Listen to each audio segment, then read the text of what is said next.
The president should be brought to trial to answer and refute and disprove all these serious charges against him. Matapang, may paninindigan, ipaglalaban ng katotohanan para sa taong bayan. Yan si Gilbert Remilla. Bunso sa 7 anak ni dating Cavite Governor Juanito Remilla at Vitas Katibayan Remilla si Gilbert. Nag-aral sa mga dekalidad na paaralan hanggang sa makatapos ng broadcast communication sa UP. Mula sa kilalang angka, hindi mo aakalaing mamamasukan sa isang network. Walang takot na nag-cover, maihatid lamang ang balita. He never refused any assignment. Mapunta siya sa bundok, mapunta siya sa kung saang gera, kung saang lupalop. Naging cameraman niya ako. Nakita ko kung anong klaseng tao si Gilbert. Hindi pala siya may mata pobre, hindi siya mapagmataas. Kalaunan, kinailangan ni Gilbert na iwan muna ang pagpapatrol. Muling nag-aral at nagtapos ng Masters in International Affairs sa New York. Nag-CNN at United Nations. Ngunit nang himuking tumulong pangunahan ng pagbabago, bumalik si Gilbert sa Pilipinas. Tumakbong kongresista ng pinakamalaking distrito ng Cavite. At sa murang edad na 30, panalo si Gilbert. Hindi nagpahuli si Gilbert sa mga veteranong kasamahan sa politika.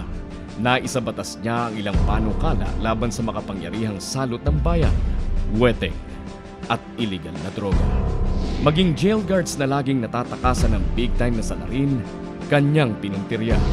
Nanawagan din siya sa mas mababang singil ng cellphone companies at sa kalikasan, lupayan ng mga plastik na nakakabara sa lansangan. Walang takot din niyang pinangunahan ang investigasyon na yumanig sa administrasyon. This whole situation smells of cover-up and conspiracy. Maraming naitulong si Gilbert para maiangat sa kahirapan ang kanyang kababayan.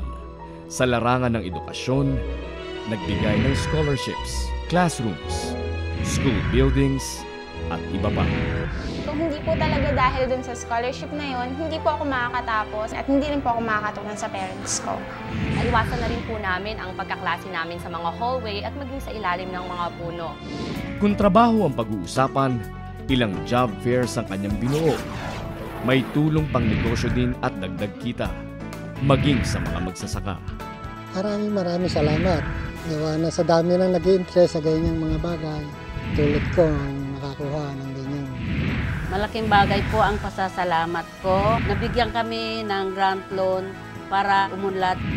Sa pag-asenso ng lipunan, ilang milyong piso rin ang kanyang inilaan para sa mga tulay at kalsada.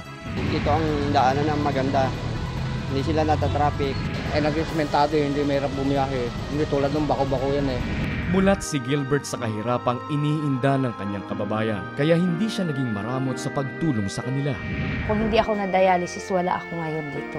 Sa buong panunungkulan ni Gilbert, nanatili siyang malinis, hindi nangurako, nanatiling makatao at tapat sa bayan. I vote no, Mr. Speaker. Anong klaseng ehemplo yung ibibigay ko sa aking mga anak at sa mga anak ninyo? That's what's keeping me in the fight. Always fight for what is right. Diba? Dapat may prinsipyo tayo. Dapat may paninindigan.